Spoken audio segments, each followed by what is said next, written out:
Hey guys, so our question today is when you were about 15, not counting youth leaders or relatives, about how many adults in the church knew you well, cared about you, and reached out to you.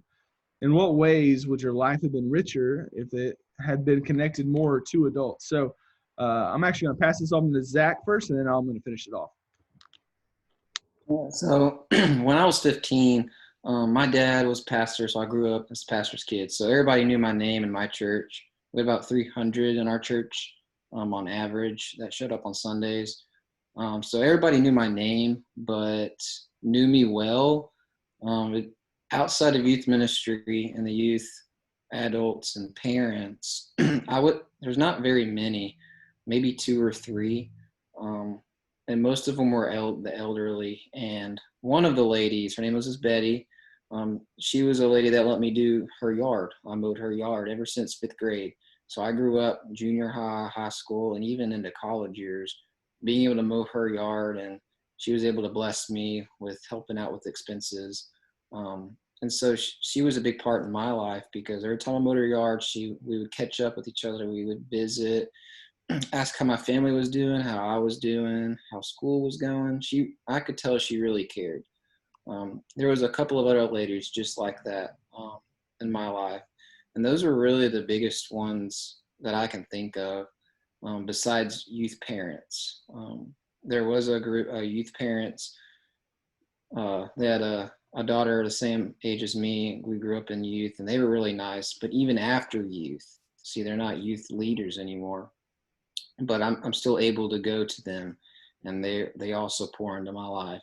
And so really those are the main ones. So Sweet, Zach. I actually have a similar story. I wasn't a pastor's kid, but there were only just a couple of relationships outside of the youth ministry that were really engaging. One of which was Mr. Hatfield and Mrs. Hatfield. So they were, they were elderly, and it was actually really funny because we would always go over to their house as a family and play dominoes, and they would just get to know us.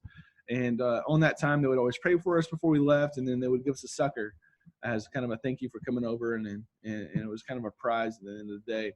And they passed away when I was I think a senior in high school, so that was a tough experience. But when it comes to the adults outside of the student ministry growing up, I think it would have been a lot more it would have been a lot richer, I think, of connecting me with the rest of the church besides really just the student ministry and then some of my parents' friends. Now, some of my parents' friends weren't youth leaders, but most of them were.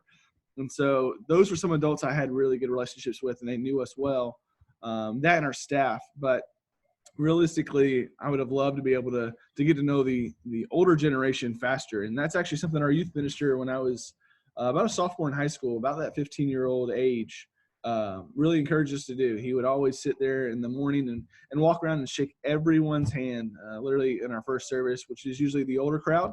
And he encouraged us to do the same. So he began to take us under his wing and began to lead by example and do that. And from there, it really connected us a little bit further. So once he left, I think about a sophomore in college by that point, but it kind of connected us still, besides just leaving the youth ministry and not having anything else or any leaders around us. We would go back and say hi to some of the people that we used to shake hands with and see how they're doing. So that's kind of what we talked about today. And so we are looking forward to our next discussion.